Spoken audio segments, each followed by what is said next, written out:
Hey, could you stop talking in the middle of my open here? You've been talking for the whole time.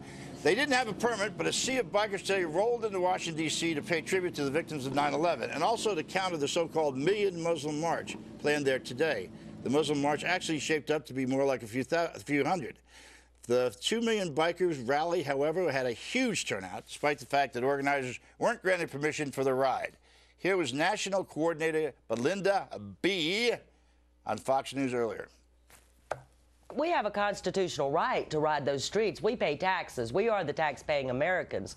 They can't deny us riding the streets. Had they issued the permit and had we had the police escort and assistance, we would have been done with this ride in less than, I'd say, 3 hours. Now it's going to take us 6-7 hours. Well, I suppose, but the only thing I will say about, in defense of the Park Service, they didn't know how many Muslims were going to show up. What they were trying to do is avoid a great clash between these two crowds. And so you can't really blame them. I mean, the Muslim March was in there early, and they got their permit. And if I were the Park Service, I'd be worried about that, too. What do you think, Garrett? I think they could have made an exception on this date, honor 9/11.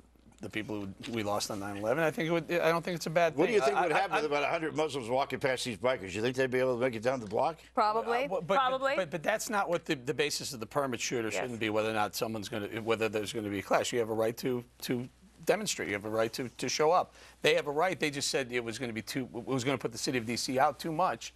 Right, because it would take a couple hours to get the bikes through the city. I say on this day, don't do it on a regular Saturday or Sunday, but on this day, maybe you make an exception.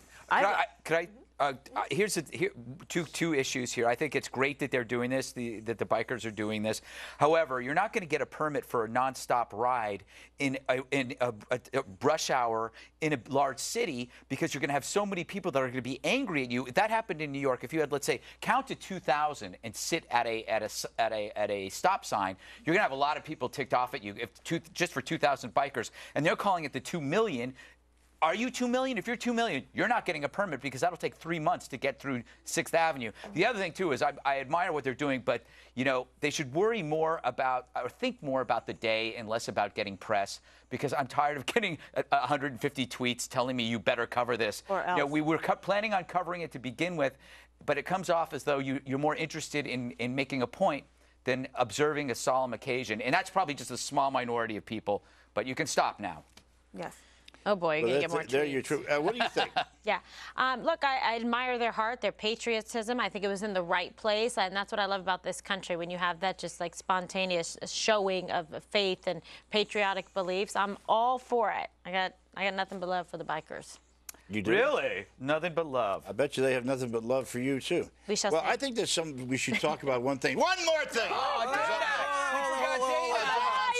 Go ahead. Dana, I'm sorry. Dana was a biker. Oh, my God. Oh, they just totally... No, she was in the side seat. I'm sorry, Dana.